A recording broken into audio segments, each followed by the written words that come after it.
बिस्मिल्लाहिर्रहमानिर्रहीम रब्बि इश्रह ली सदरी व यस्सिर ली अमरी वाहलुल उक़दतम मिन लिसानी यफ़क़हू क़ौली रब्बि ज़िदनी इल्मा रब्बि ज़िदनी इल्मा रब्बि ज़िदनी इल्मा।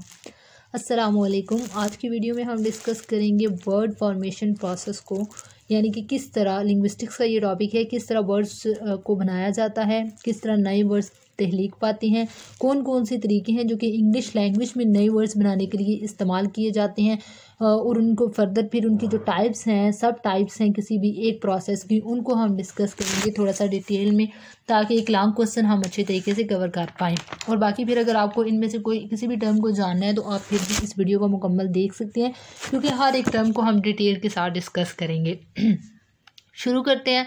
सबसे पहली टर्म है हमारे पास बोरोइंग, यानी कि बोरोइंग का मतलब होता है उधार लेना, यानी कि नया वर्ड बनाना है हमने किसी चीज़ का, नया वर्ड हमें चाहिए लैंग्वेज के अंदर। तो इंग्लिश लैंग्वेज का जो कॉमन यूज़ है सबसे ज़्यादा किसी नए वर्ड की अपनी लैंग्वेज के अंदर एडिशन का, वो है किसी और लैंग्वेज से बारो कर लेना वर्ड को, और ये इंग्लिश लैंग्वेज में बहुत ज़्यादा कॉमन है। और actually this is more than just borrowing, because English उनको वो वर्ड्स फिर वापस भी तो नहीं करती। बोरो तो होता है जब इंसान उधार लेता है कुछ चीज़ और फिर वापस कर देता है, लेकिन इंग्लिश उनको अपने पास ही रख लेती है लैंग्वेज और वापस नहीं करती।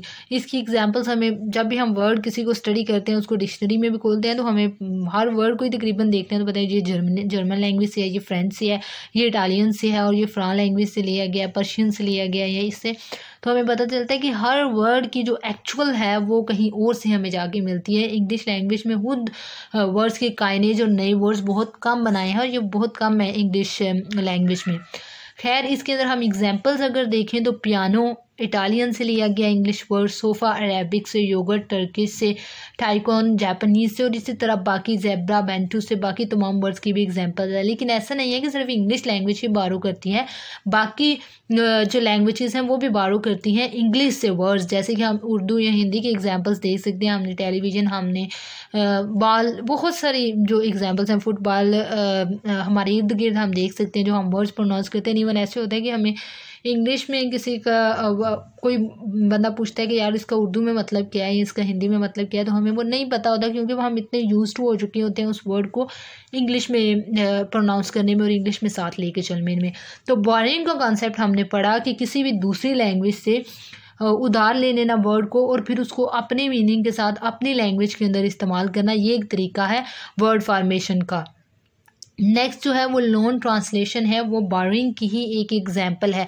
इसके अंदर क्या होता है कि जो वर्ड है उसके कुछ एलिमेंट्स को बारो किया जाता है, मुकम्मल वर्ड को हम इसमें बारो नहीं करते। यानी कि जो कॉन्सेप्ट है बॉयफ्रेंड का, अमेरिकन कॉन्सेप्ट है बॉयफ्रेंड का, वो बारो किया गया था जापानीज़ बॉयफ्रेंडो वर्ड से। यानी कि पूरे वर्ड को नहीं उन्होंने उठाया, लेकिन उस कॉन्सेप्ट को वहाँ से उठाया और उसकी प्रोनाउंसिएशन चेंज कर ली, उसकी साउंड, उसकी स्पीच को चेंज कर लिया अपने मुताबिक। नेक्स्ट हमारे पास जो है कंपाउंडिंग का तरीका है, वर्ड फॉर्मेशन कंपाउंडिंग, यानी कि कंपाउंड वर्ड्स हम पढ़ते हैं इंग्लिश में। कंपाउंड वर्ड्स क्या होते हैं कि जिसमें कॉइनेज ऑफ टू वर्ड्स है, यानी कि टू सेपरेट वर्ड्स को कॉइन किया जाता है, इकट्ठे किया जाता है, और फिर एक सिंगल नई फॉर्म प्रोड्यूस की जाती है, तो उसको हम कहते हैं compound word. Book case, door knob, fingerprint, text book, wallpaper, water bag, waste basket, ये सारे जो नाउन्स हैं, ये नाउन्स एग्जांपल्स हैं किस चीज़ की, कंपाउंड वर्ड्स की। एडजेक्टिव्स भी कंपाउंड होते हैं, जैसे गुड लुकिंग, लो पेड, और इसके अलावा एडजेक्टिव और नाउन मिल के भी कंपाउंड वर्ड बनाते हैं। फॉर एग्जांपल फास्ट एडजेक्टिव है और उसको जब नाउन के साथ मिलाया, फूड नाउन मिलाया, तो वो फास्ट फूड बन गया, या फुल टाइम जॉब। तो ये हम देखते हैं कंपाउंडिंग का तरीका ये होता है कि दो सेपरेट वर्ड्स को उठा के एक सिंगल वर्ड बना दिया, जो कि अपना एक नया मीनिंग देता है, और उसको हम कहते हैं कंपाउंडिंग का तरीका, यानी कि कंपाउंडिंग वर्ड प्रोसेस। ब्लेंडिंग जो है वो कंपाउंडिंग की ही एक किस्म है, एक टाइप है। इसके अंदर हम क्या करते हैं, इसके अंदर हम भी लेते हैं दो सेपरेट वर्ड्स को एक नया वर्ड तहलीक देते हैं, लेकिन डिफरेंट तरीके से। इसमें हम क्या करते हैं, पहले वर्ड की बिगिनिंग लेते हैं, दूसरे वर्ड का एंड लेते हैं और एक नया वर्ड बनाते हैं। फॉर एग्जांपल आजकल सर्दियां हैं, तो लाहौर की अगर हम बात करें तो ज़्यादातर ये होता है कि स्मोक भी है वहाँ पे, फोक भी है, स्मोक भी है और फोक भी है, और दोनों को मिला के जो कंसेप्ट, जो नया वर्ड तहलीक दिया गया वो है स्मोक, यानी कि स्मोक बहुत ज़्यादा है। तो स्मोक का हमने इनिशियल पार्ट लिया और फोक का हमने आखिरी पार्ट लिया, और हमने हमने नया वर्ड बना दिया जिसे हम कहेंगे कंपाउंड वर्ड स्मोक्ड। और भी काफ़ी एग्जांपल्स हैं इसकी, जैसे ब्रेकफास्ट और लंच को मिला के ब्रंच हम कहते हैं, मोटर एंड होटल को मिला के मोटल, टेलीविज़न और ब्रॉडकास्ट को मिला के टेलीकास्ट, और ऑक्सफोर्ड और कैम्ब्रिज यूनिवर्सिटीज़ की अगर हम इकट्ठे बात करें तो हम ऑक्सब्रिज कहते हैं। तो ये कुछ एग्जांपल्स हैं इस चीज़ की ब्लेंडिंग की, जो कि कंपाउंडिंग की ही एक किस्म है। उसके बाद क्लिपिंग का एक और तरीका है। क्लिपिंग मतलब कि रिडक्शन। हमें ये भी नज़र आती है वर्ड फॉर्मेशन प्रोसेस में कि किसी भी वर्ड को अगर वो उसके एक से ज़्यादा सिलेबल्स हैं तो उसको बाकी सिलेबल्स को काट दिया जाता है और उसको सिर्फ एक सिलेबल पे ही इक्तफ़ा किया जाता है और फिर उसको कॉमनली बहुत ज़्यादा यूज़ किया जाता है। इसकी एग्जांपल से आपको समझ आ जाएगी, जैसे कि हम इस्तेमाल करते हैं गैस, हालांकि पूरा वर्ड है गैसोलाइन, उसको शॉर्ट कर दिया गया, रिड्यूस कर दिया गया, उसके बाकी हिस्से को क्लिप्ड कर दिया गया। ऐड हम यूज़ करते हैं, ये ऐड टीवी पे तुमने देखा है, वो असल में क्या है, एडवर्टाइजमेंट। और इसके अलावा इन्फ्लुएंसिया, फ्लू को हम कहते हैं, और इसके अलावा बाकी फ़ोन, प्लेन, पॉन, पब, ये जो तमाम वर्ड्स हैं ये क्लिपिंग यानी रिडक्शन की एग्जांपल्स हैं। इसमें हम और भी देखते हैं कि जो इंग्लिश स्पीकर्स हैं वो नाम जो होते हैं उनके कॉमन नेम्स होते हैं, एक दूसरे को जिन नामों से बुलाते हैं उनको भी क्लिप करना पसंद करते हैं। जैसे कि हम अक्सर देखते हैं कि वो Liz, Mike and Sam and Tom यानी कि क्लिपिंग के तरीके के ज़रिए से नाम भी पुकारते हैं। इसके अलावा एजुकेशनल जो इन्वायरमेंट है उसने भी ये क्लिपिंग के तरीके को इनकरेज किया है, क्योंकि हम देखते हैं कि केमिस्ट्री को कैम्प पढ़ा जाता है, एग्जामिनेशन को एग्ज़ाम एंड लेबॉर्ट्री को लैब एंड मैथमेटिक्स को मैथ एंड पॉलिटिकल साइंस को पोल साइंस, प्रोफेसर को सिर्फ प्रोफ के नाम से ही पुकारा जाता है। तो ये जो तरीका है एजुकेशनल डिपार्टमेंट से एजुकेशनल इन्वायरमेंट में भी क्लिपिंग का तरीका इस्तेमाल किया जाता है। अब क्लिपिंग ही एक और किस्म है हाइपोगोरिस्मिस। अब हाइपोगोरिस्मिस में भी क्या होता है कि रिडक्शन ही होती है वर्ड्स की, लेकिन ये ज़्यादातर हम देखते हैं कि ये जो तरीका इस्तेमाल किया जाता है ये इंग्लिश लैंग्वेज में नहीं इस्तेमाल किया जाता, लेकिन जो अमेरिकन इंग्लिश है, लेकिन ये ऑस्ट्रेलियन और ब्रिटिश इंग्लिश में इस्तेमाल करते हैं। ये भी रिडक्शन है, लेकिन इसमें क्या करते हैं कि वर्ड को जो एक सिलेबल से ज़्यादा पे मुश्तमिल है उसके बाकी सिलेबल्स हटा के पहले सिलेबल के आखिर पे वाई या आई ई लगा देते हैं। इसकी जो कॉमन एग्जाम्पल है हमारे पास वो मूवी है, जो कि मूविंग पिक्चर से इसको क्लिप्ड किया गया है, इसको रिड्यूस किया गया है। हाइपो को रिस्मिस के तरीके के ज़रिए से इसके आखिर में आई ई लगा दिया गया। उसके अलावा टेलीविज़न को टेली कहते हैं, बुकी बुक मेकर को, और इसके अलावा बिकी यानी कि बिस्किट को। तो ये जो एग्जांपल्स हैं हमारे पास इस हवाले से मौजूद हैं। बैग फॉर्मेशन का तरीका इस्तेमाल किया जाता है। अब ये भी क्लिपिंग की एक मिसाल है, यानी कि रिडक्शन इसमें भी की जाती है, लेकिन इसमें क्या किया जाता है कि a word of one type usually a noun is reduced to form a word of another type usually a verb, यानी कि एक वर्ड जो कि उसकी फॉर्म कुछ और है उसी को रिड्यूस किया जाता है, उसी को क्लिप किया जाता है और इससे एक नई फॉर्म का एक नया वर्ड बना लिया जाता है। फॉर एग्जांपल डोनेट, डोनेशन से, एंड इमोट, इमोशन से। उसके अलावा बहुत सारे वर्ड्स हमारे पास मौजूद हैं। एडिटर से हम एडिट पे आ जाते हैं। Baby sitters, beggars and peddlers, swindlers, ये baby sit, beg and peddle and swindle, ये तमाम जो एग्जांपल्स हैं जिनसे जो बने हैं हमारे पास मौजूद हैं, यानी कि बैग फॉर्मेशन का तरीका इसमें इस्तेमाल किया जाता है, रिडक्शन की जाती है। नेक्स्ट जो तरीका है वर्ड फॉर्मेशन का वो है कन्वर्जन।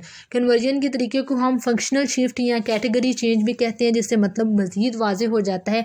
इसमें क्या होता है कि when a noun comes to be used as a verb, यानी कि उसको कन्वर्ट किया जाता है, लेकिन ये तो हमने बैक फॉर्मेशन में भी देखा। इसमें ये होता है कि रिडक्शन नहीं होती। रिडक्शन के बिना ही एक वर्ड है उसको वर्ब के तौर पे भी इस्तेमाल किया जाता है, उसको नाउन के तौर पे भी इस्तेमाल किया जाता है। फॉर एग्जांपल जो वर्ड्स हैं बॉटल, बटर, चेयर, ये नाउन्स हैं, लेकिन जो वर्ब के तौर पे भी इस्तेमाल किए जाते हैं वही, फॉर एग्जांपल वही buttered the home brew last night, have you buttered the toast, and someone has chaired the meeting and they are vacationing in Florida. तो ये जो एग्जांपल्स हैं इस हवाले से हमारे पास मौजूद है। इसके अलावा एडजेक्टिव्स को वर्ब्स के तौर पे, वर्ब्स को एडजेक्टिव्स के तौर पे, और बाकी जो एग्जांपल्स हैं वो इस हवाले से भी हम देख सकते हैं कि जिसमें कन्वर्जन हो जाती है और एक नया वर्ड ज़ाहिर है वर्ब की कैटेगरी में आ जाएगा या नाउन की कैटेगरी में आ जाएगा या एडजेक्टिव की कैटेगरी में आ जाएगा। उसके अलावा जो नेक्स्ट वर्ड है वो है नेक्स्ट तरीका है जो वर्ड फॉर्मेशन का वो है कॉइनेज का।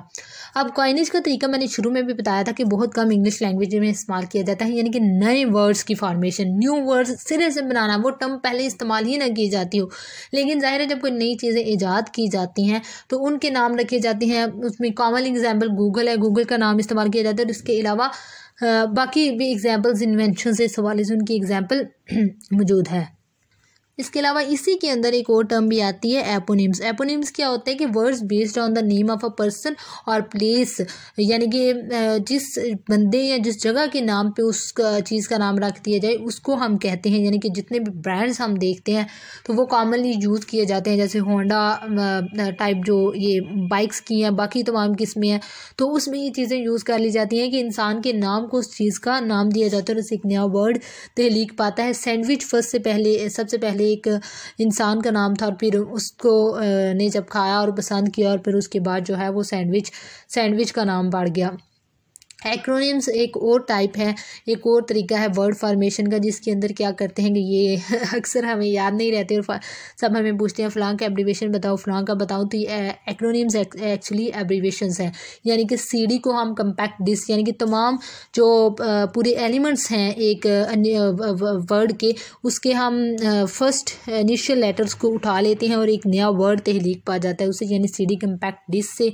उसके अलावा NATO and nation, UNESCO and mad and ATM, all these are examples of it, automatic teller machine. तो ये जो सारी चीज़ें हैं इस हवाले से हम इसको देखते हैं। लास्ट जो तरीका है वर्ड फॉर्मेशन का वो हमने मॉर्फोलॉजी के अंदर उसको स्टडी किया डिटेल के साथ।